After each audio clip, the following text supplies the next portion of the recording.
at church and home and work, then we are not being holistic. So you get the concept of holistic, right? So we want to be a holistic leader. So the reason why holistic, because God is Trin God. God Father, God the Son, and God the Holy Spirit. There are three different gods, right? And they are same. Each individual, but they are one. So that's a concept of being whole or holy. And okay, partial is not healthy. Particular is not healthy. And partiality is not healthy. See, you can be partial, particular, or partiality. And so, partial and particular is called partiality. In Chinese, I think they advise like that. So that's not good. And thus, you want to be whole and holistic.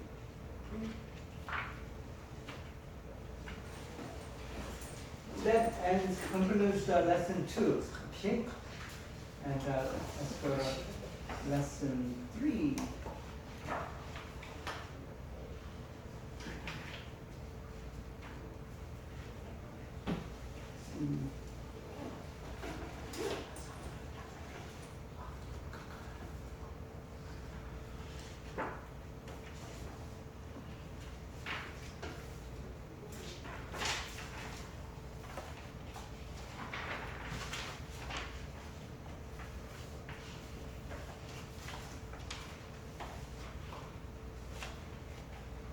Okay, finally we are on lesson 3, and we are going to do lesson 3.1 and lesson 3.2. Okay, lesson 3, leadership ethos. We are continuing on the leadership ethos part 2, which is about the being. So being of a leader. So being of a leader and doing of a leader. We are still on the being of a leader. And for the being of a leader, there is something called leadership ethos. Another word is leadership elements. What takes it to be a leader? So there are those leadership elements that we are going over, and today we are going to talk about character. Character first. So leadership ethos number 3, which is a character. Okay, let's begin with some verse in the Bible. It's in the Galatians chapter 5, verse 22 and 23. If you're a Christian, I'm sure that you are familiar with this verse. And it says, but the fruit of the Spirit is, in singular, says love, joy, peace, forbearance, kindness, goodness, faithfulness, gentleness, and self-control. Against such things there is no law. So that means it's something beyond the law. There's a law, right? There are 5 books of law in the Bible. First 5 books, which we call Pentateuch or Moses' writings. Those are all laws. Okay, Deuteronomy and what else? Genesis. And then Exodus, all these things have laws in that book. But these things are beyond the law, meaning it's above the law. And these are the characters, good characters.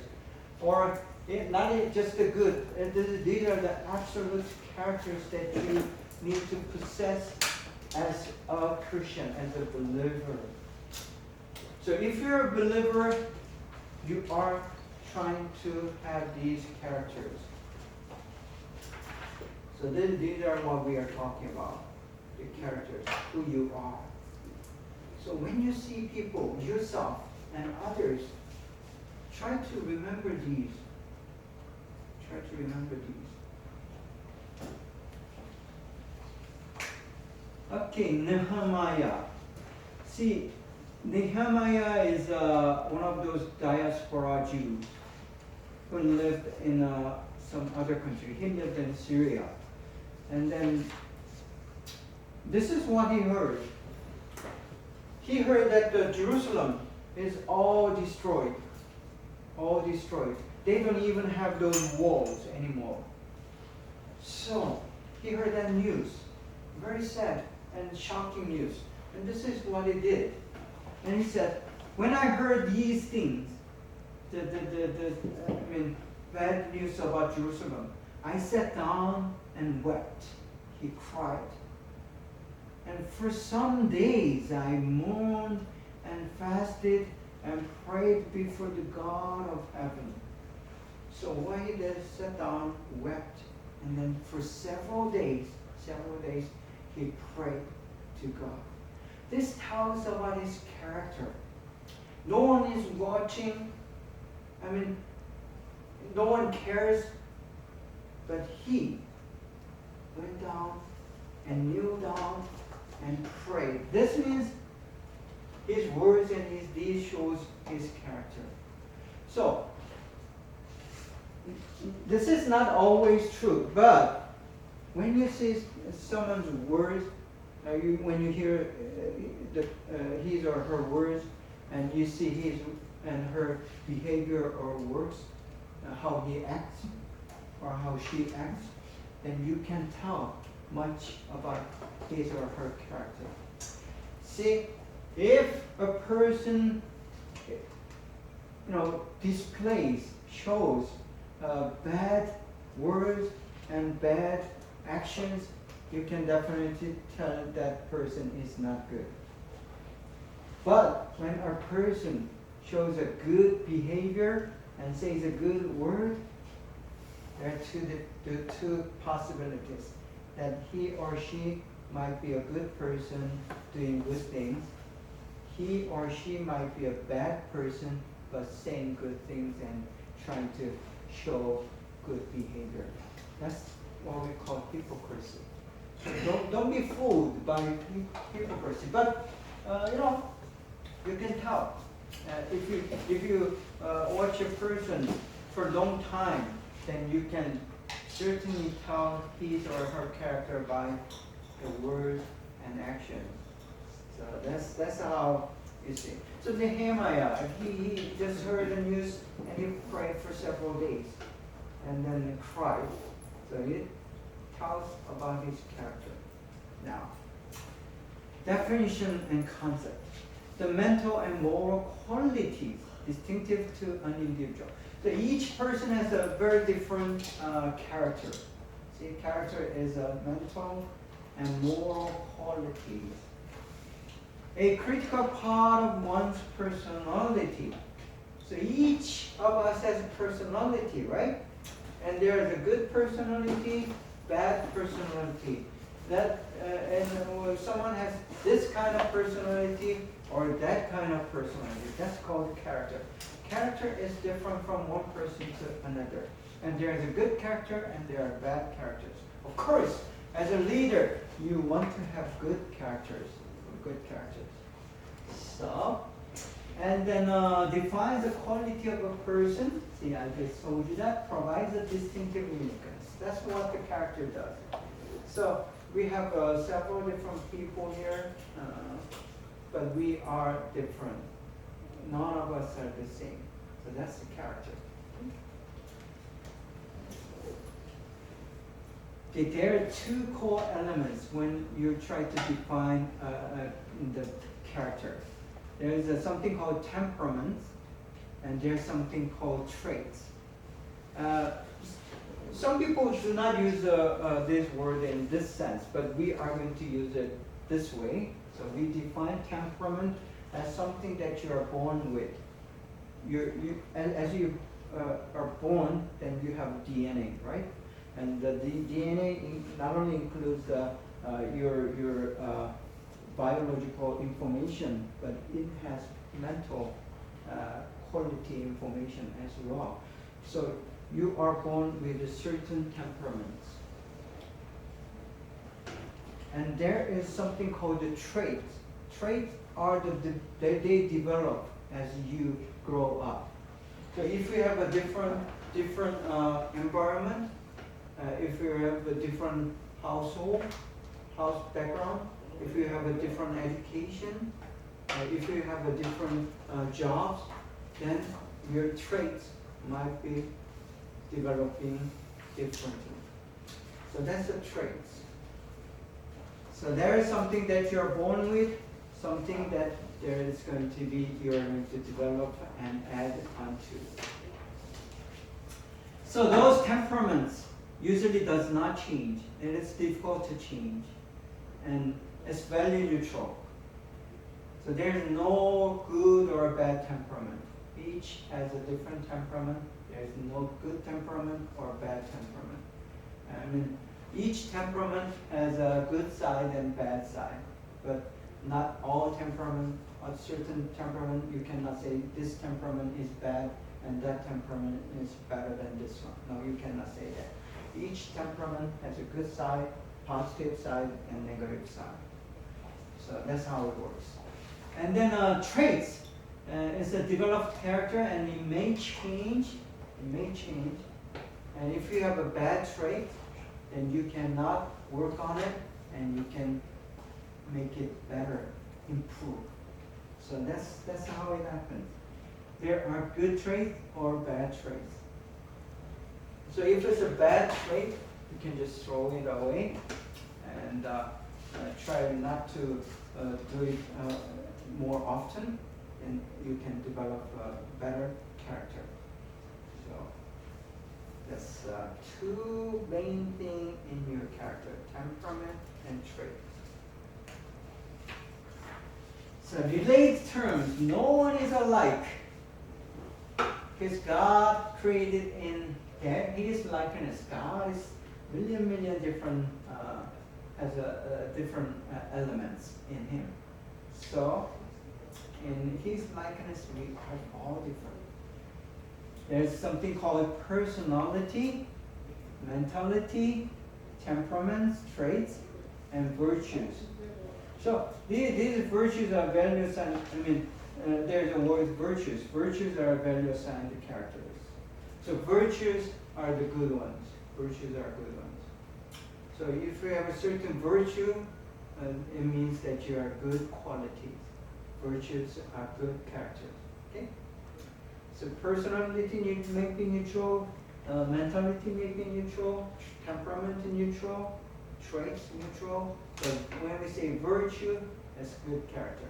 So biblical virtue, when I say biblical virtue, it means biblically positive, good character. So leaders should have many virtues, good characters. So you need to develop good characters. Sometimes God gives you this character. Sometimes you have to train yourself, learn it, and you practice it, and make mistakes, and then you improve. So that's how you train your character. So that means your character can be changed for better. You can develop a better character if you work and if you pray. Then God is going to help you to become a better person, better leader. Not a better leader because you do good things more efficiently, but because you are a good person.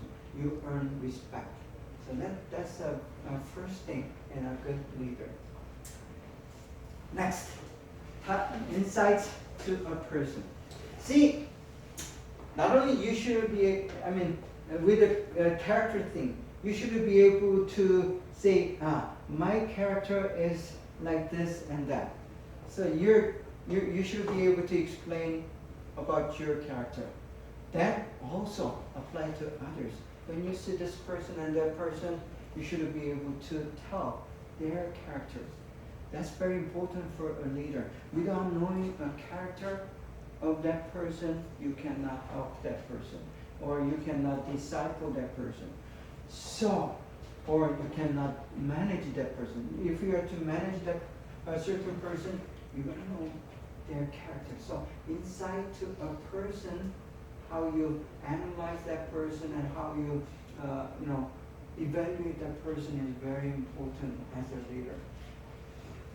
And have you heard about Myers-Briggs or taken this test, MBTI? No? MBTI test, any of you? Yeah, probably you, some of you may have to. This is a, very popular character test method. It is developed by these two people, Briggs and Myers. So they kind of work together and theorize their character theory and then made this test. And in this test, there are these 4 axioms or 4 dimensions or domains of character. And I'm not going to elaborate too much on this, but just introduce this so you'll know. So as a result, you have 16 different personality types. 16 different personality types. This is not, I'm saying you're this type or you're that type. You take this test, and there are several, about 200, some hundred questions, and then you just answer them, and you'll find out who you are. So these are the models of 16 different types of personality. There are more than 16 types, but just within a pattern. You belong to one of these, more like 4 or so.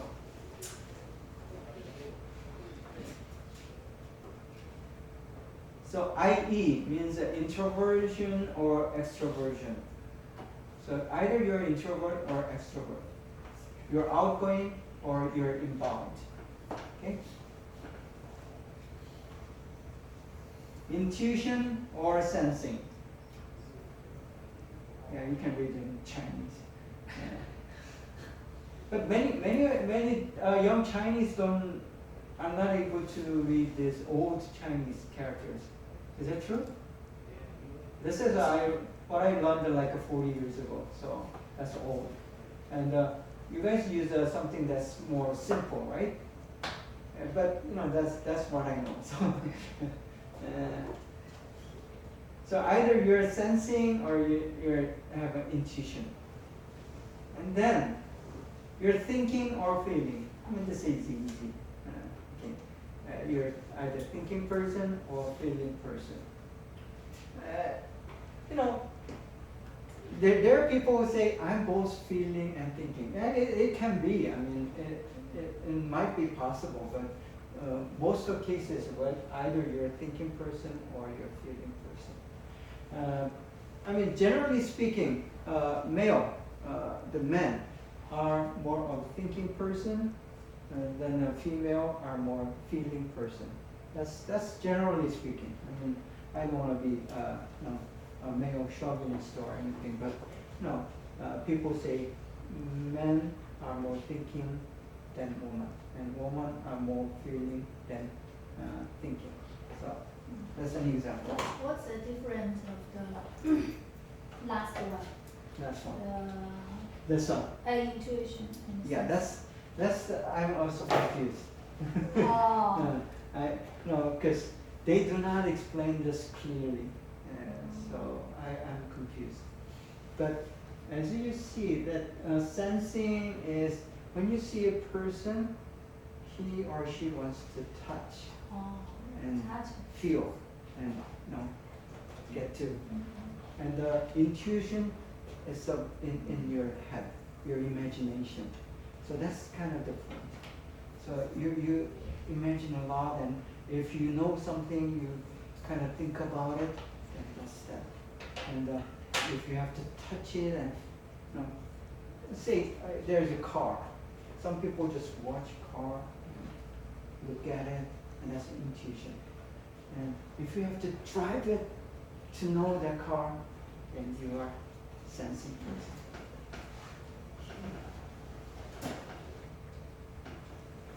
Then last one is judgment and perception.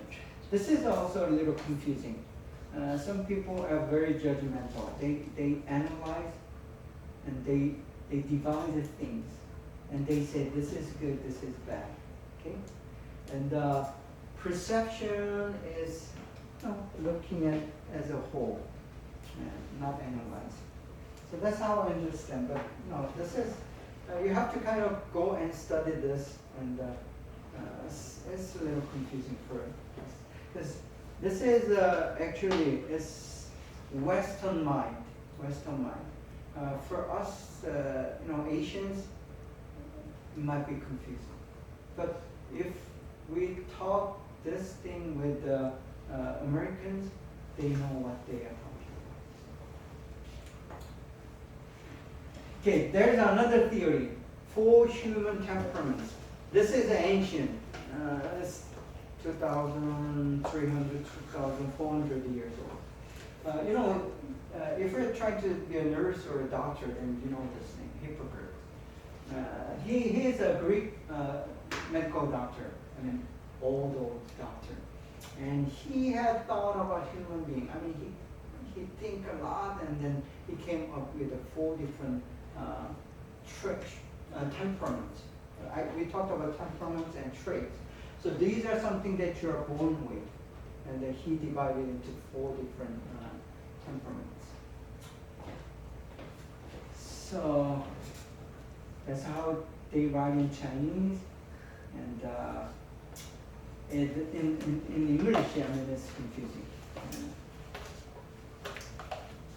So this color may say something.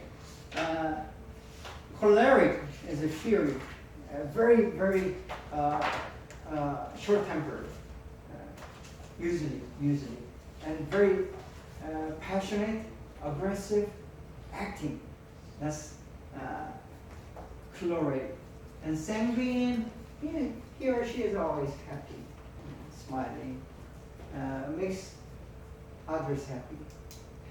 And then there's a phlegmatic, meaning flowing.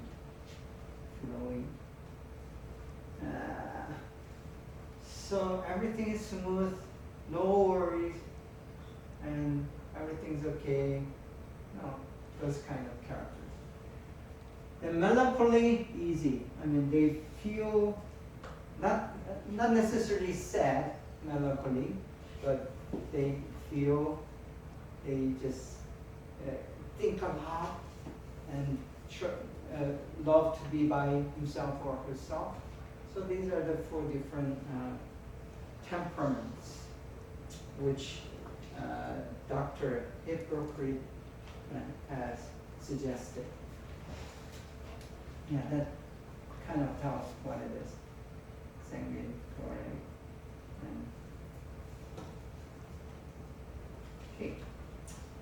And there's something that relates these temperaments to the appropriate vocations or jobs. So a choleric person is good for management, technology, statistics, engineering, and so on. Sanguine person is good for marketing, travel, fashion industry, cooking, sports. A melancholic kind of person is also good for management, but especially good for accounting and social work and administration and so on. And phlegmatic person is good for nursing and teaching, psychology, or counseling, because this person is a deep thinker, right?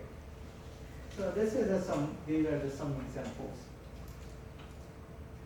Now, this guy, Sigmund Freud. He's a so-called father of modern psychology. And any of you are trying to major in psychology, and you are going to hear a lot of this guy, Sigmund Freud.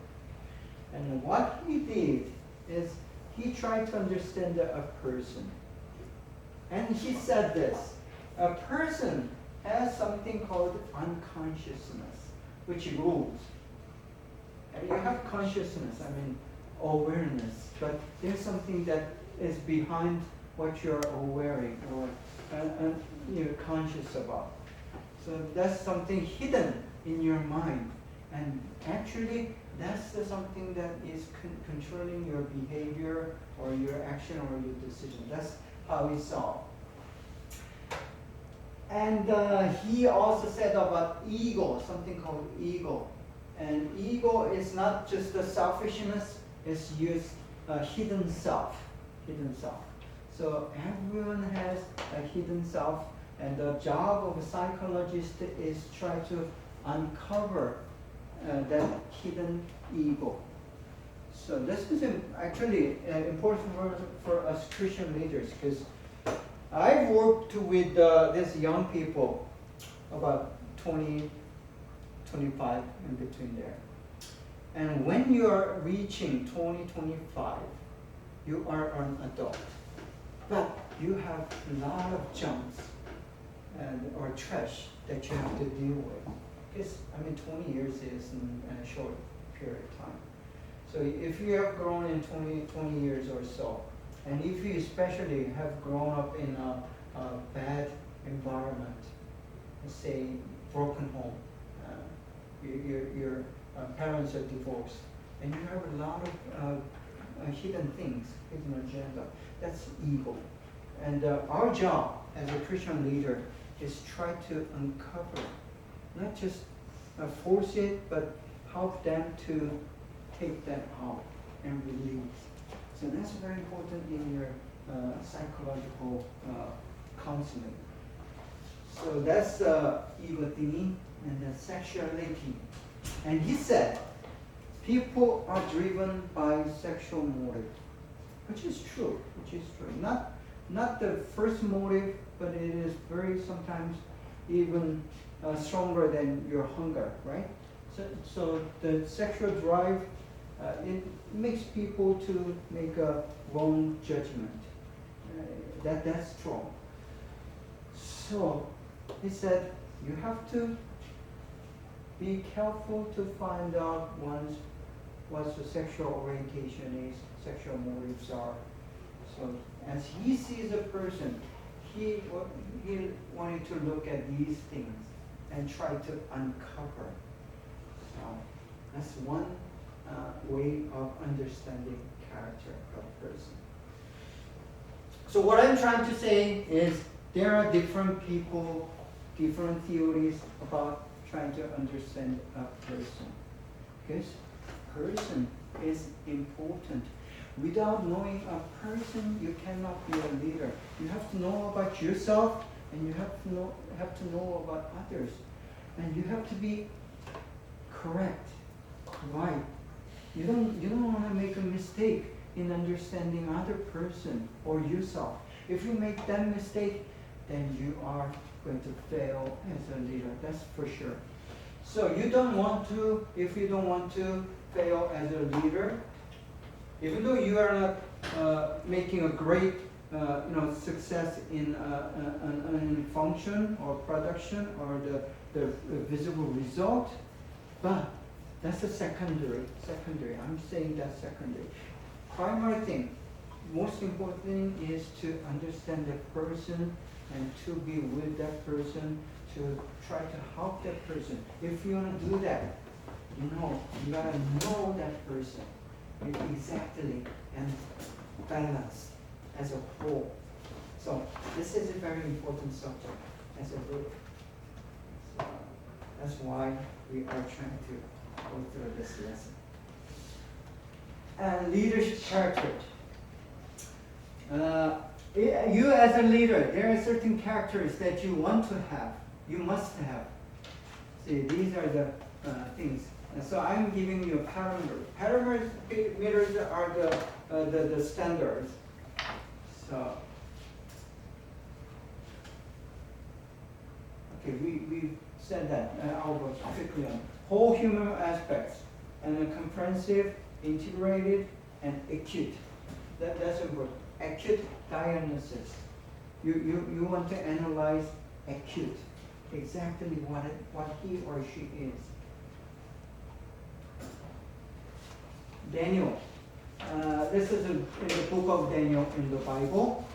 And chapter 1, verse 4 says, young man without blemish, handsome. Yeah, this guy was handsome. Gifted in all wisdom, knowledge, and quick to understand, and qualified to serve in the king's palace, and to teach them the language and literature of Chaldeans. So he was brought from Israel to Chaldea. So he is a captive. Daniel was a captive. And then they taught these guys, young, smart people, to rule Jewish people. So the king or king's helpers looked at all people brought from Israel, Jewish people, and they chose 4 of them, 4 young men, to become future leaders, or the helpers for those rulers, Babylonians.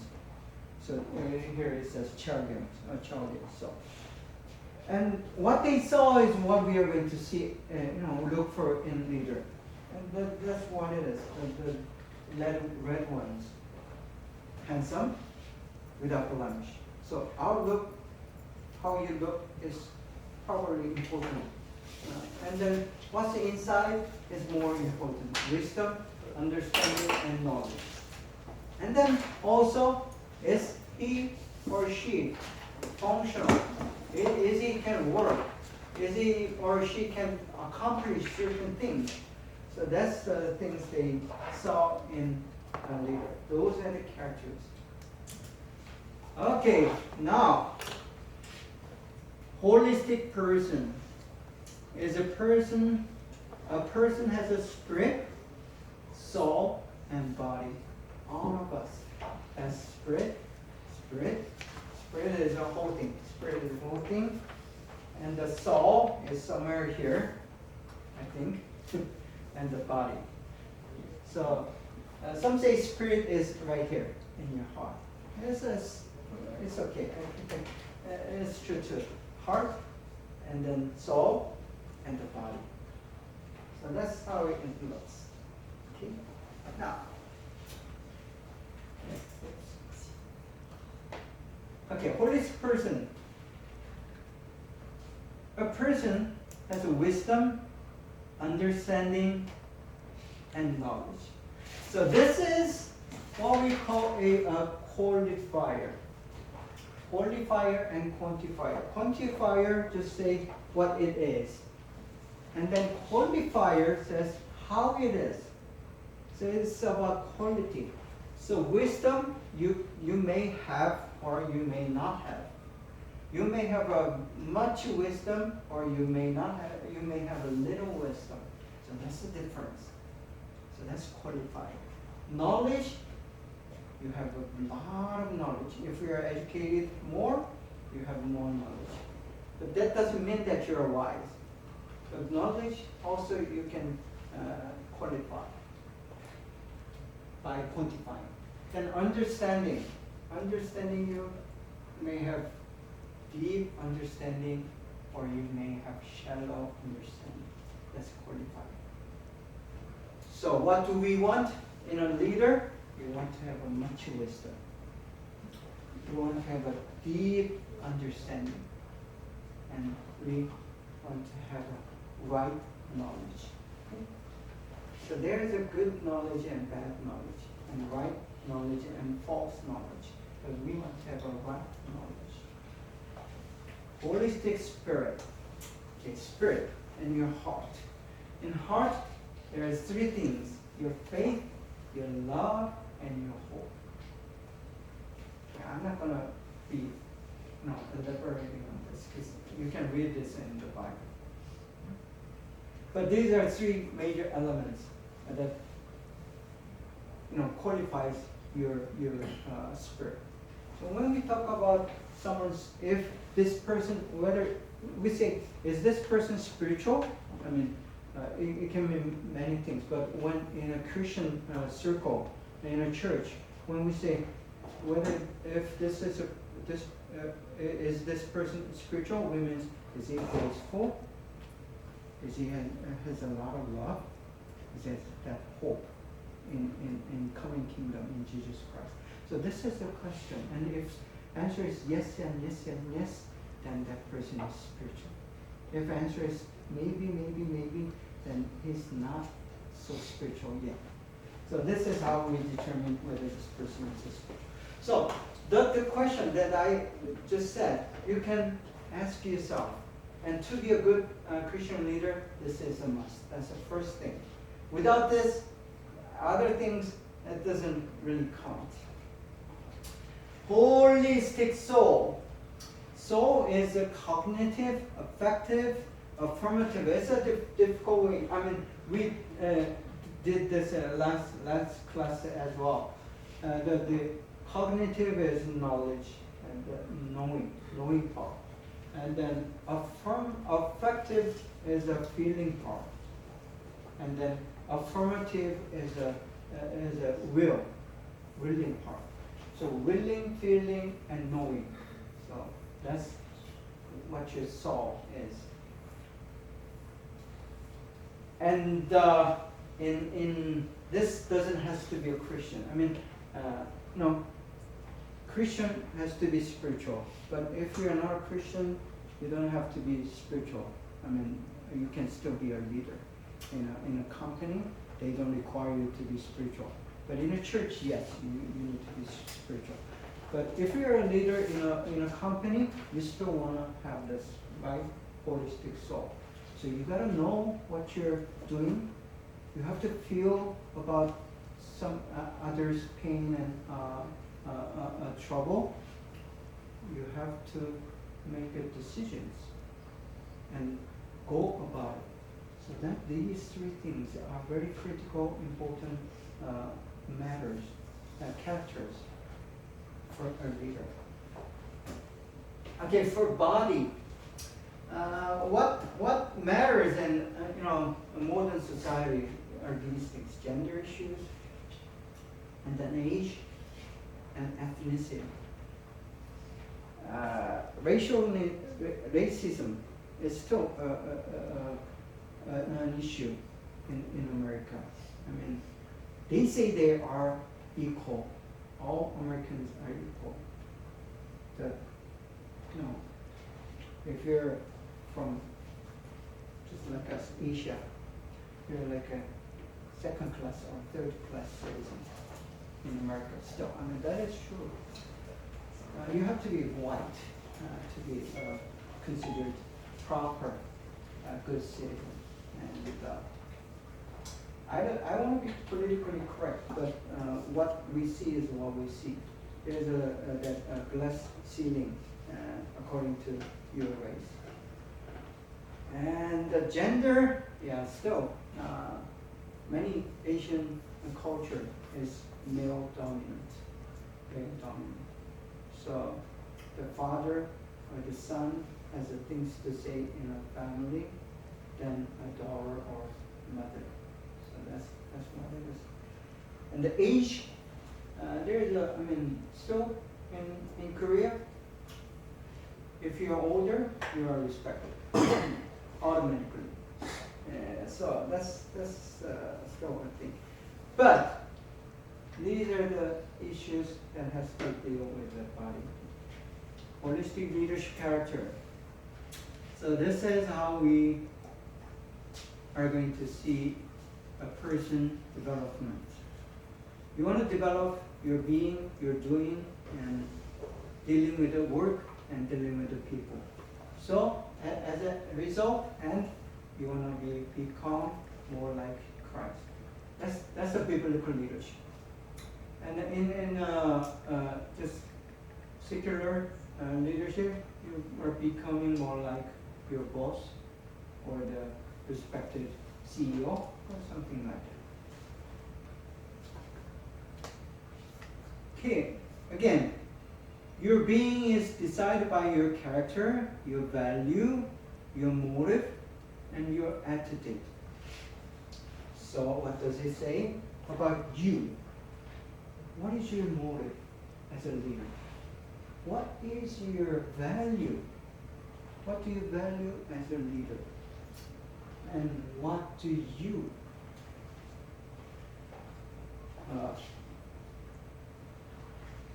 what is your attitude about people and about work?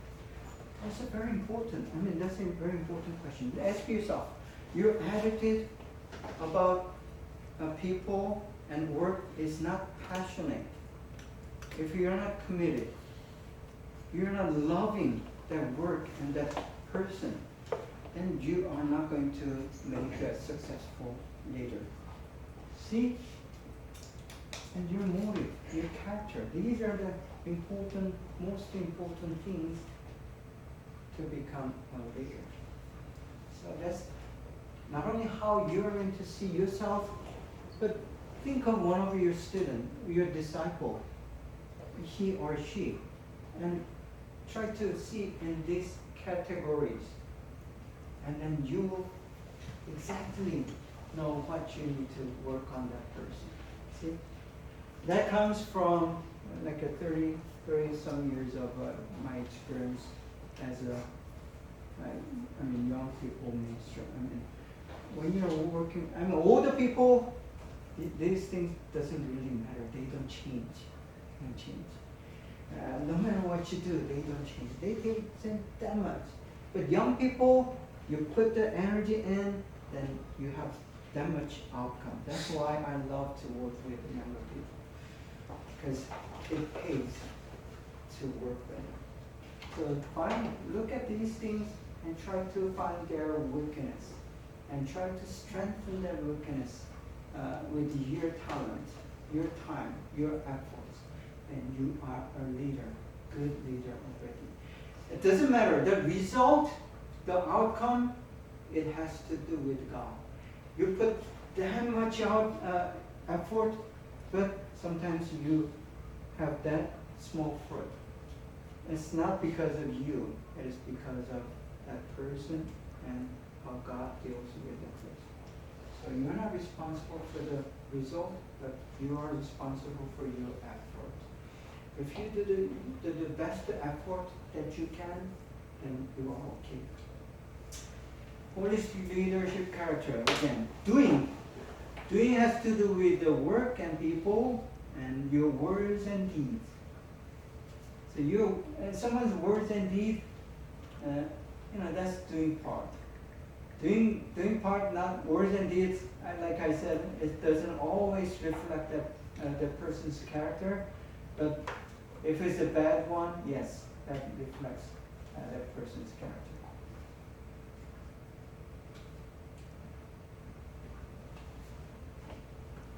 Okay, knowing part.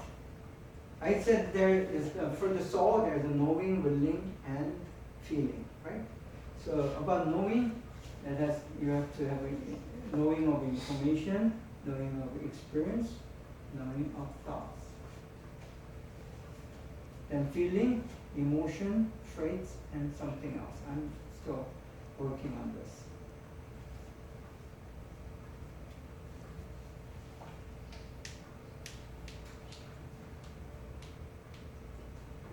Okay, why don't we take a break for 5 minutes and come back at 11:20, 6 minutes.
个小时，对，差不多就行，没那么紧张。哦，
The attendance sheet is going around. Just mark as you did the last time. If your name is not there, there's one blank sheet, and you can put your name on and start doing it. And also, if you want to have this PowerPoint for yourself, I can send to you one. Just write me your name and your email, and then I can attach the file and send it to you. So I'm going to send this lesson 2 after this class, and I don't think we are going to finish with the lesson 3 yet. So if you sign up, and I'll send you lesson 2. Okay. Then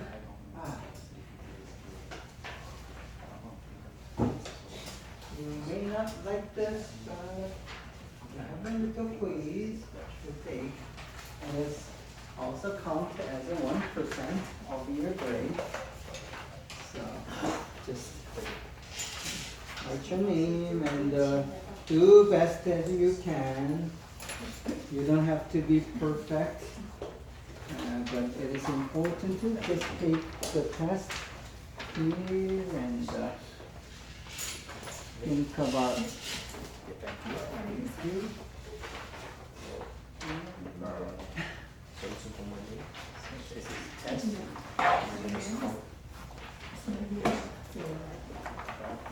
Just put your name and read the question and try to find the best answers. There's only one answer to each question.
Last time I didn't decide. I don't know. I'm meet people.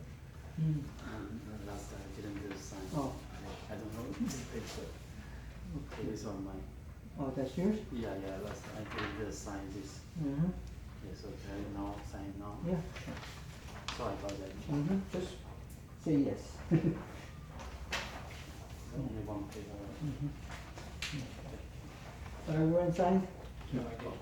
Oh, sorry.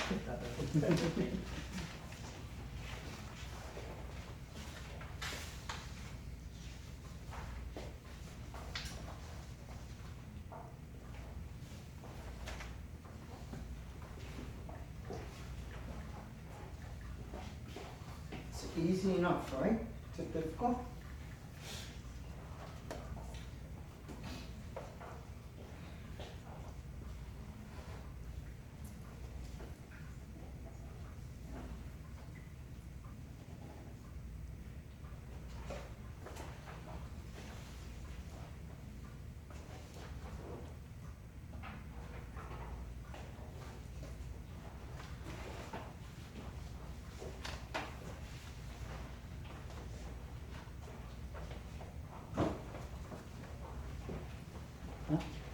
you.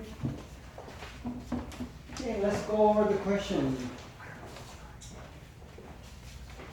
We choose the most appropriate answer. Number one, which of the following is not a part of a human ethos? D, character is a leadership ethos. I mean, it is a human ethos, but you know, in this class, character is just a leadership ethos. Number two, which is not appropriate reason to consider a call as a blessing? Answer is number C, call to be a sinner. It's not a blessing. Whether you think it is, I mean, even with a very conservative and positive attitude, sin is not a blessing. Number three, which of the following is not considered as conviction? The call, yes. Commitment, yes. Lordship, yes. But the fame, number D, is not considered as something of conviction. Number four, which is not considered as an expression of worldview? Language, culture, and habits, yes. Money is not really an expression of worldview. It might be in some sense, but you know, not the best answer. Okay, number five, frame of reference. Frame of reference does not, okay,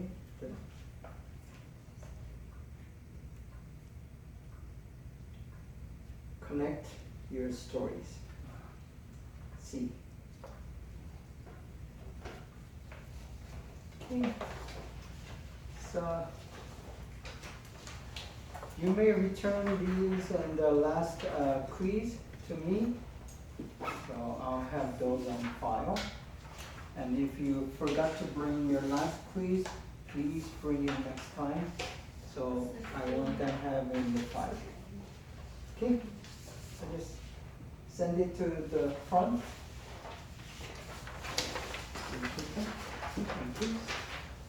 Thank you.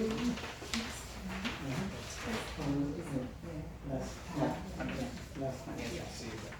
Thank you. This one and last one.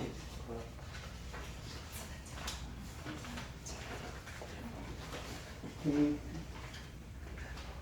Done? Thank you.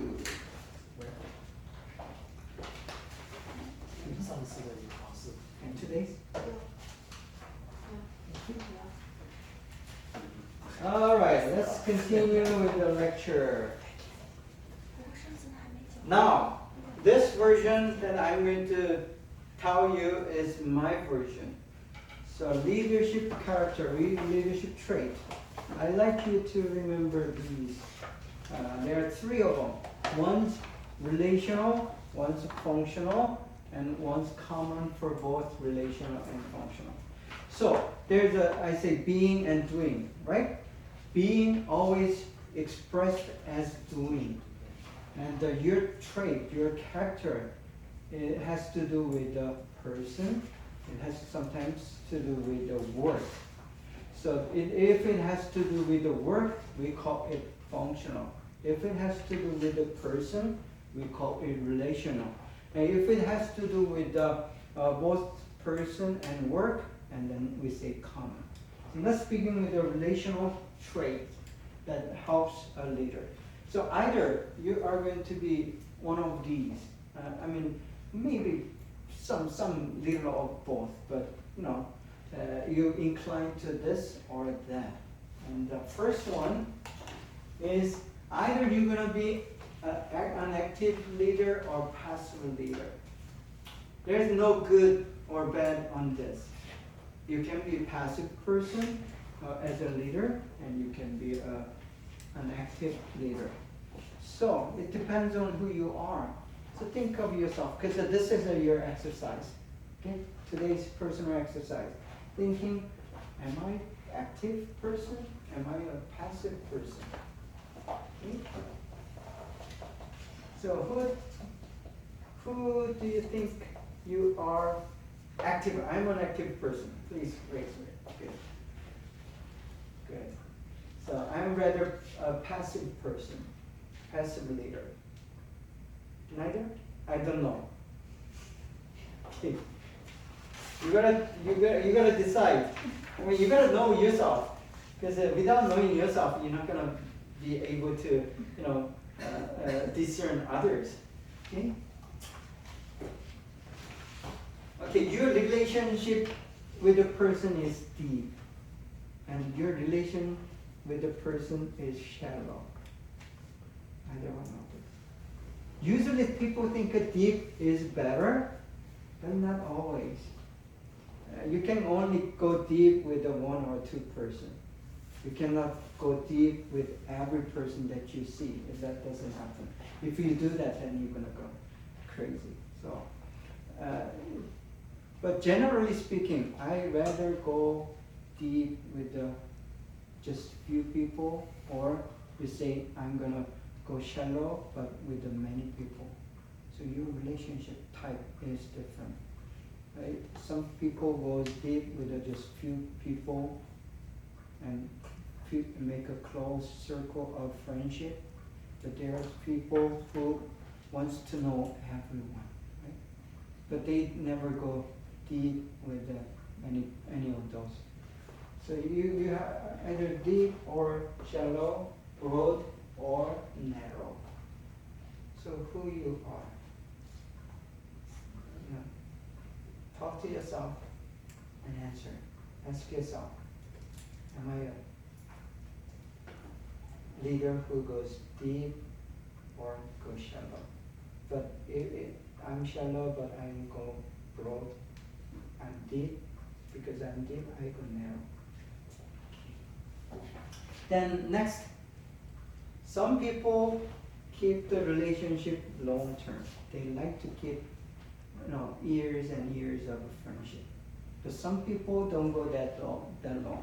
Just a week, 2, a month, or a year at the most. And that's a short term. So as a leader, you can go long term relationship, or you can go short term relationship. And I mean, I wouldn't say long term is better than short term. It's not a matter of which is good or bad. You can go either way, but that's your personality. That's your character. That's your leadership trait. So, ask yourself. Then, not the final one, but this is final on the list here. You are individualistic or you're group oriented. You like and enjoy being with many people, or if you go to the meeting where there are many people that you feel kind of uncomfortable, then you are individualistic. So which is better for a leader? Both are good. I mean, group-oriented leader is good, and if you're individualistic, still it is a good leader. So that's just a preference, your character. So how you relate with the other people, that kind of makes who you are. So each leader is different.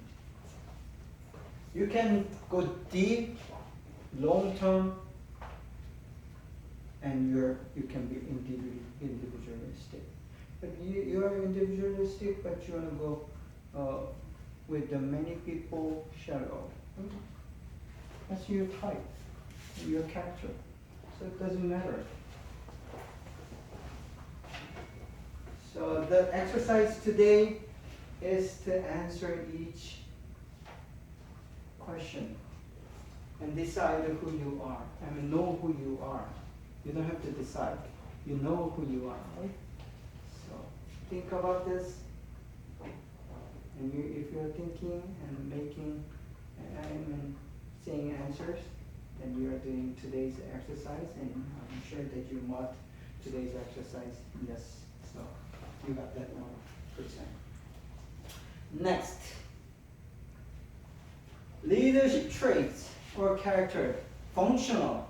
So this has to do with the ways that you work. If you're a boss or the manager in a company or in a business, this is important.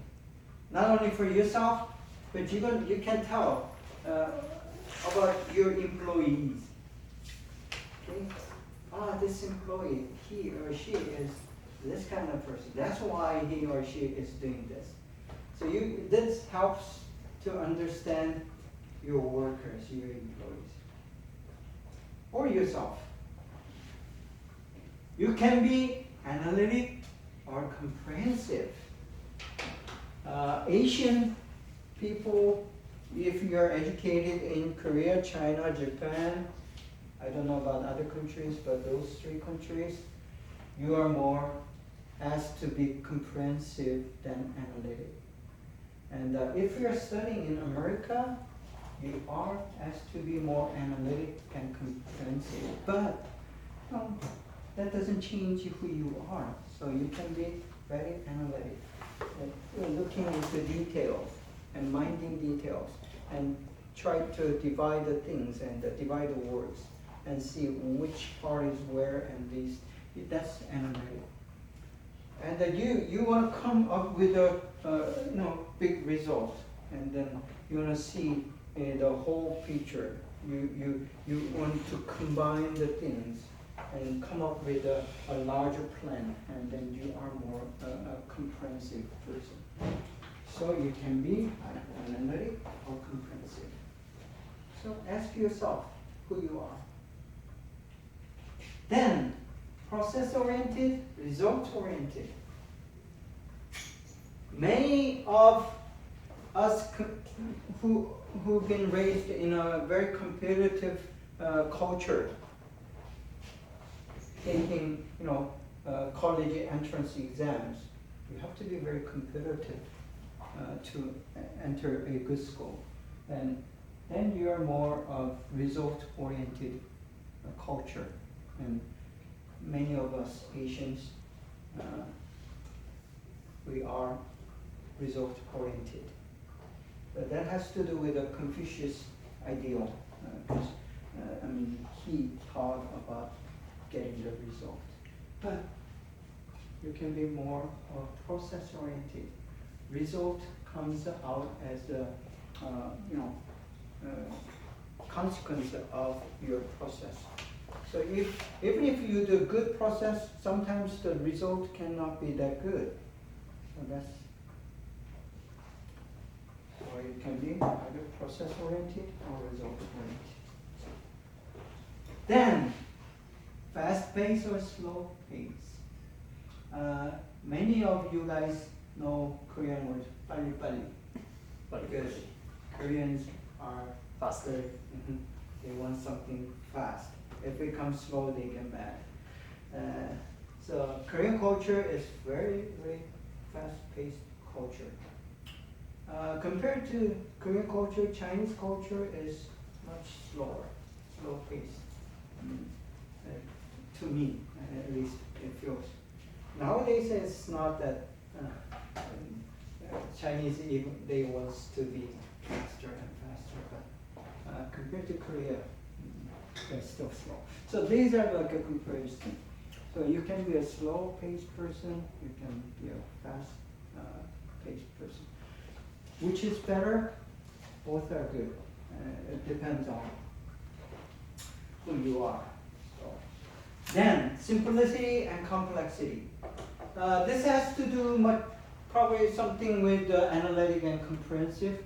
Analytic person likes more of a complexity, while the comprehensive person more toward simplicity.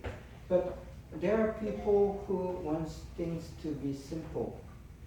Not always easy. Simple is not always easy, but simple. And there are some people who like to be complex.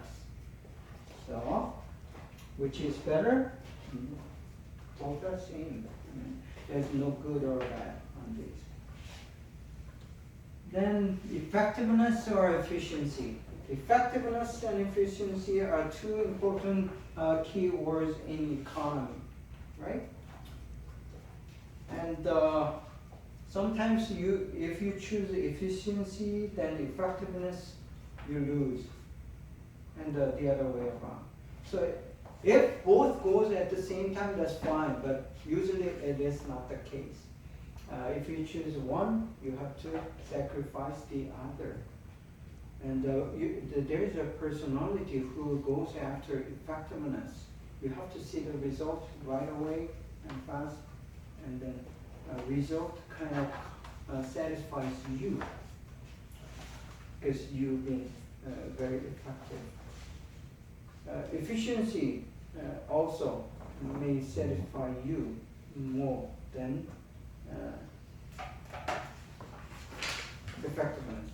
So this kind of goes against one another. So you can be effective while losing efficiency. So who are you? Are you more of an effectiveness person or efficiency person? So that depends on. So this tells you about your functional character. The next, leadership traits common. Okay. And these items apply to both people and to the work. Both. So that's why I say common. It applies to both. You can be rational or emotional. You may think this has to do more with the relationship, but many of us, if you are emotional with the relationship, you are emotional about the work. See, this is true. So if you are an emotional person, you are emotional in both relationship and function. If you are a rational person, you are rational in relationship and work as well.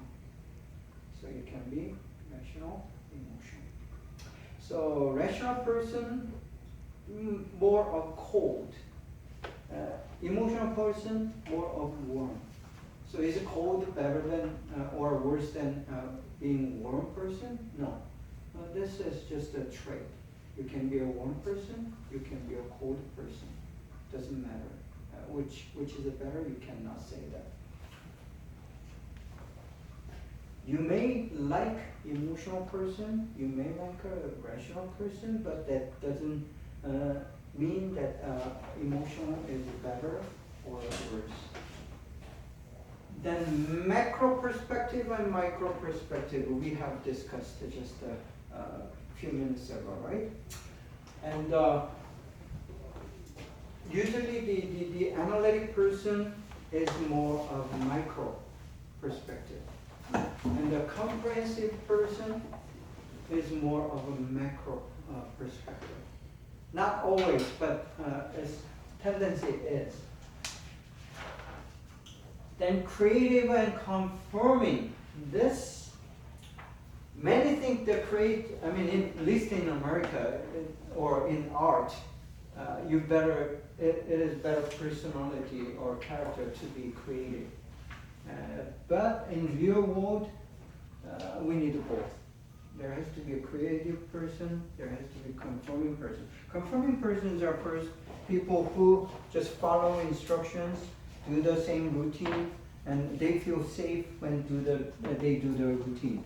Whenever and whatever there is a change, that conforming people, they feel unsafe and they are disturbed. So when you're dealing with employees, you gotta know if you think it's a routine job, you want to put a routine, conforming person onto that job rather than creative people.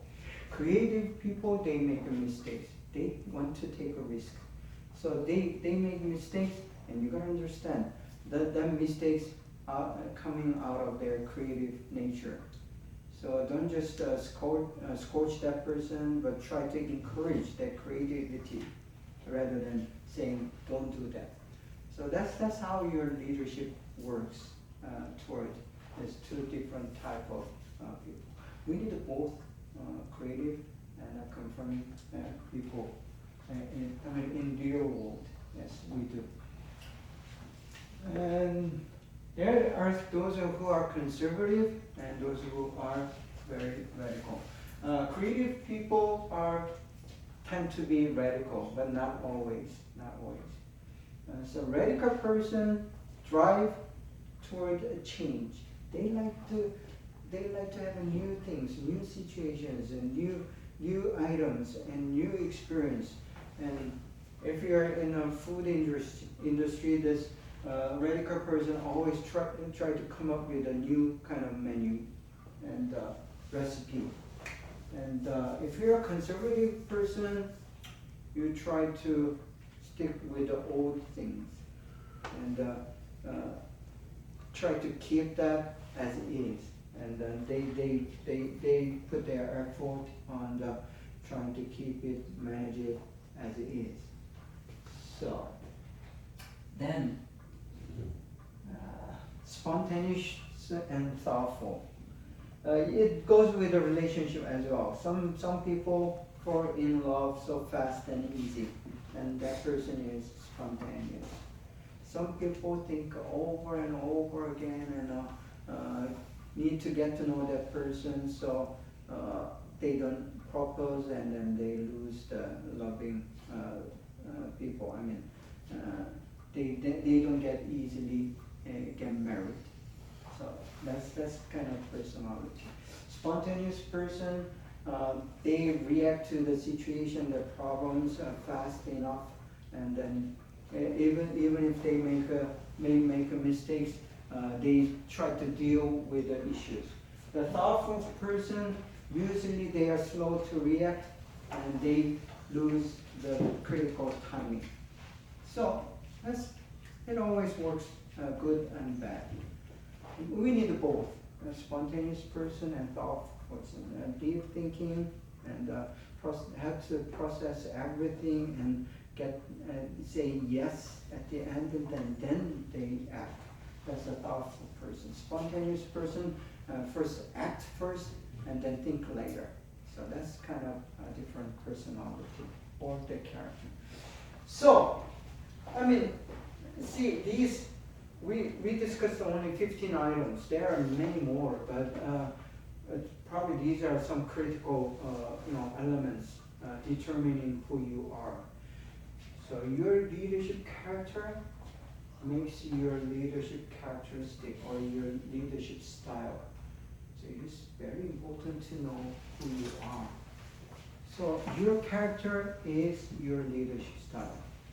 And knowing your characteristic or your traits and your personality helps you to understand your leadership style. Same thing goes for your disciple, your students, your followers. And you have to know their style, their preference, their inclination, their intentions, their types. And without knowing each different person differently, then you're not going to be a good leader. Because no 10 persons are alike. They are all different. And it is very critical for you to know exactly who that person is. And that takes some experience, and it is an art. It's not much of science, more of art. And there's a science part, like analyzing, but at the end, it becomes an art. And so, to be a minister in a church, for dealing with the young people, this is a very important tool for me. And getting to know each individual differently, who that person is, what they like, what their weakness is, and what their strengths are. These are critical and important. And without knowing those elements, you're not going to be able to help them. And you're not going to help them to relate. You're not going to be able to help them to function. So these are very critical things to remember and learn and make your lesson. So okay. Exercise we did. Okay, these are good core traits in charity, maturity, you have these two in your book, your book, but faithfulness you may not have, you do not have in your book. So that's something added to your lesson book. And these are, I think, critical, core critical traits. Even if you do not have some other characteristics or the qualities, you must have these three qualities as a leader. So in charity, maturity, and faithfulness. Faithfulness, in other words, loyalty. Loyalty to your cause or your master. So that's important. We will talk about this. Begin to talk about this, and we may not finish this. I will continue on next class, but let's begin. Core leadership characters. So these characters, three characters, are important. Faithfulness. We start with the faithfulness. That's the quality of being faithful. That's definition, quote unquote, from dictionary. So dictionary says faithfulness is the quality of being faithful. So what is being faithful? It says fidelity, loyalty, and devotion, allegiance. Or trueness even. Trueness is there. Dedication, commitment, constancy, adherence. These are all very similar synonyms. I mean, they mean pretty much the same thing, very similar thing.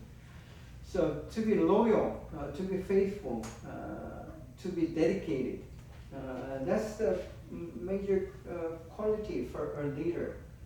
So you will be loyal to, you may be loyal to a person or a great cause, meaning the very meaningful cause or the agenda. So you can die for your country, right? You can probably die for your family member. Then you're loyal to that cause and the person. So if you can die for your child, yeah, usually most of parents are. So that's a faithfulness. That's a loyalty. Faithfulness, you do not discard that person or that cause. You try to maintain that person, relationship, that cause. So that's faithfulness. And because you're faithful, because that person or that reason, cause, the vision or whatever is valuable. It's more valuable than your life, your own life. Then that's a faithfulness test. If something is valuable than your life, you're being loyal or you're being faithful to that thing or that person. So some people die for money, and I don't understand. I cannot understand that. But some people do. They destroy their health for the money, and in that case, money is more important than your health or your life. So that person is faithful to money. They think money can bring happiness because happiness is important than money, and usually that equation doesn't work. I mean, sometimes money may bring happiness to your life, but many times money brings more worries, more burdens, and to your life. So that's my experience. That's the experience of many that I know, and people do not realize until they experience it themselves, and then it might be too late. So I'm telling you, there are more important things that you can be faithful than the money or wealth or your car, your house. That's very secondary or even thirdly. And try to find that you are going to be faithful. Ask yourself, what is more important than my health or my life? at this time of my life, other than yourself. I mean, you are important. You are very important. Nothing can be probably important than yourself. But even there are something that's more important than myself. And as Christians, we think it is God, Jesus Christ, the Holy Spirit, and the kingdom of God is more important than my life or my health. That's something that I can, give my health away or my life away for. And then your family, of course. So ask yourself, which or what or who is most important, so I can give my faith, my trust, or my everything to it. So the faithfulness has to do with that question. So Bible says in Matthew 25:23, I'll just read it. His master said to him, "Well done, good and faithful slave or servant." The correct translation will be servant. "You were faithful with a few things. I will put you in charge of many things. Enter into the joy of your master." So little things, if you are faithful in little things, then you'll be in charge of bigger things. That's how the leadership develops and how leadership works. 1 Timothy 1:12. "I thank Christ Jesus our Lord, who has strengthened me, because he considered me faithful, putting me into service." So this faithfulness is the first consideration, first character that God or anyone considers when he or she tries to put you as a leader. So without you proving that you are faithful, then you are not going to be put into a position of leadership. So if you like to have a certain leadership position, it is important for you to prove that you are indeed a faithful one. So with that word, you may go home and thank you.